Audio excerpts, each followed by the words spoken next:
So, please bear with me kung may masasabi man ako na hindi maganda. Ano lang to katotohanan lang. Ay.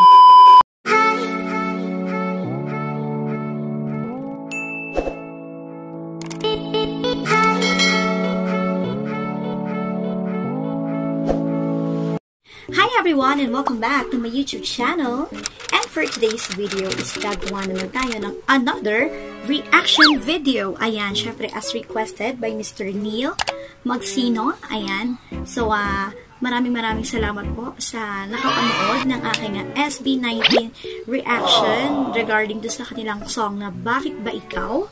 They performed it on sa Mix Live. Anyways, maraming salamat po for requesting. Actually, first time ko rin siyang mapapanood dahil konti lang yung mga details na alam ko regarding SB19. Pero sila yung first P-pop group na yun nga, na-trained to Korea. Paano masabi? Original single pala ito nga. Hanggang sa huli nila. Na-perform naman nila sa Wish 107.5 exclusive. Ayan. So, syempre, Wish exclusive is celebrating their 10th year anniversary. So, isa sila sa mga napiling performers para mag-perform sa event na yon. Oh my God! Wow! And which is entitled Notes of Hope. Ayun pala ay isang concert for a cause na tutulungan yung mga batang sa kabila ng pandemic. So, syempre, yung mga batang can't afford to enroll themselves sa mga online classes. So, yung proceeds pala na malilikom dun sa concert for a cause is itutulong ng Wish exclusive. Ayan. Once again, maraming salamat for reaching out SB19 na i-react ko po. So, please bear with me kung may masasabi man ako na hindi maganda or ano lang to katotohanan lang. Ayan. Siyempre, ito po ay base lamang sa aking naobserbahan regarding sa kanilang music video.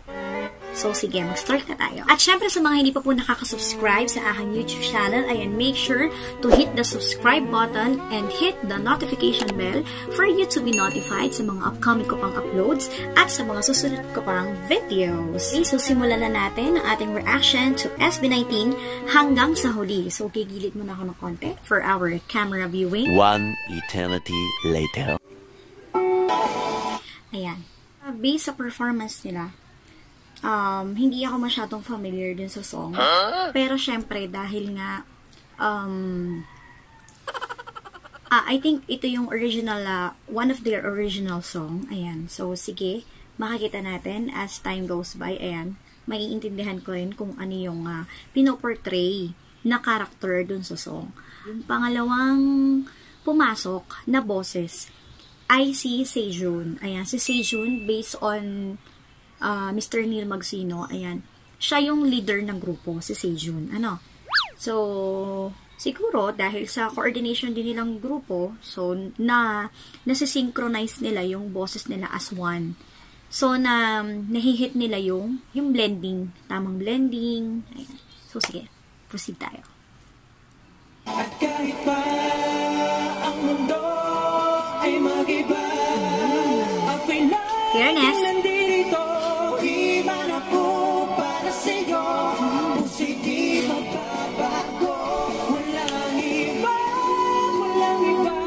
Yes. Wow.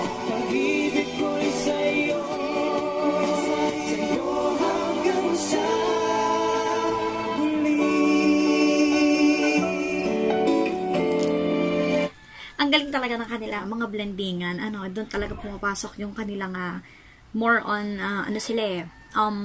technical. So, syempre, pag usapang technical, talagang nandoon yung power, nandoon yung dynamics ng mga boses nila, kung paano nila yung tamang timing, tempo, ayan. So, kung saan mag-uumpisa, ayan. So, sige, start natin ulit.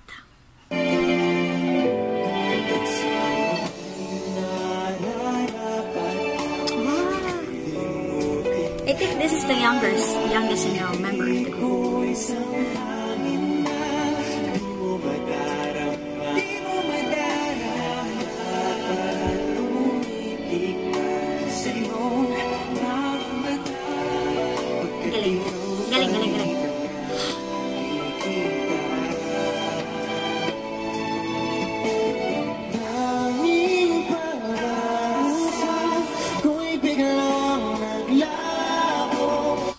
Wait. May napansin ako. Napansin ko, parang hindi ko alam kung sa video yun, parang medyo na-delayed ng konti or na-late ng konti. Siguro during, ganun talaga kasi pag live performance, hindi maiiwasan yung minsan nagkakaroon ng technicalities or parang small, lang naman, hindi naman mahahalatang mali siya. So, which is, okay lang yun. Wala namang problema doon kasi nobody's perfect nga. Ikaw nga. So, sige, tuloy natin. Ngunit pag-ibig ko'y di nawala. At kahit pa Nice one. ang mundo ay mag-iba, ako'y Kapag ito ni Jungkook. BTS. para sa'yo. Kung sige magbabago, walang iba, wala nang hahanapin pa. Yeah. Pag-ibig ko'y sa'yo hanggang sa huli. Based naman sa kanila mga outfit, malakas din maka K-pop vibes kasi nga sa Korea sila tinrained. So, syempre yung mga kung paano yung mga tayo, yung mga datingan ng kanilang mga forma, ayan. Pero, nadoon pa rin yung Pinoy aesthetic vibe. So, at least medyo nag-aano pa rin siya, swak pa rin sa panlasa ng Pinoy kahit tinagurian sila na Pinoy pop or Philippine pop. So, kaya tinawag silang P-pop.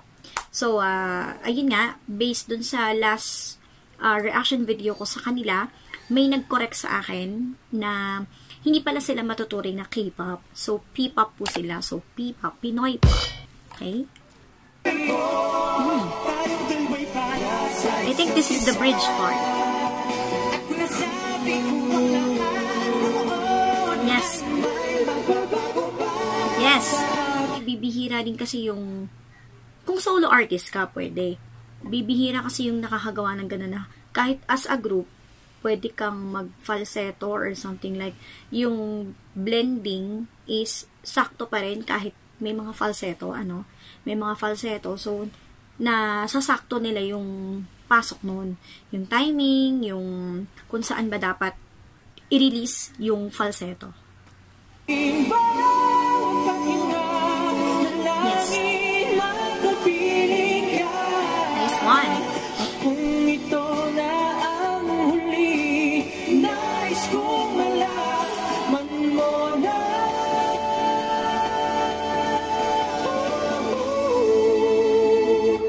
Mahal kita. Mahal kita. Nice one. Mahal kita.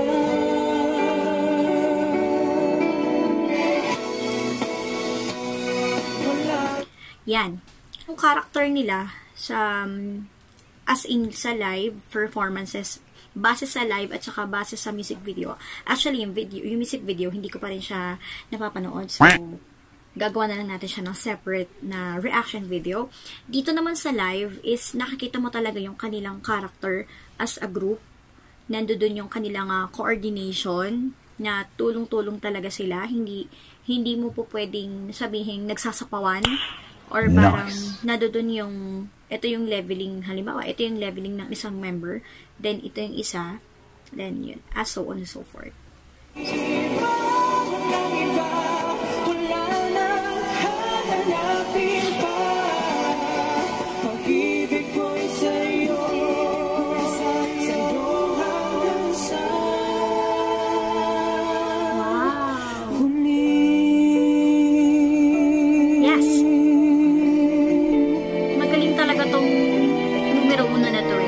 Search ko siya kung sino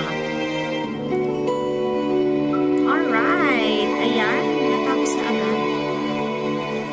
A few inches later. Medyo maganda naman yung kanyang message regarding dun sa video na yun. Mag-search tayo kung sino yung kanina. 10 seconds later. So, yung laging arang main vocal yata nila is si Stel. First part ng music video. Isa rin sila sa mga tinitingalang P-pop or Pinoy pop group. as of now, as the moment. And I think marami na rin silang mga awards na na-receive. Yun nga, according to my first reaction video, nagsimula sila is noong 2018, and then sunod-sunod na lang yung mga awards na na-receive nila noong 2019 and 2020. So, once again, maraming salamat po for watching. Ito po nagtatapos ang aking reaction video. Ayan, medyo konti lang yung nasabi ko, pero sana please bear with me nga, because this is my first time to watch their live performance, yung regarding sa Hanggang sa Huli. So, feel free also to comment down below sa mga susunod ko pang mga reaction video. And that's for all today's video, guys, and I will see you on my next one. Bye!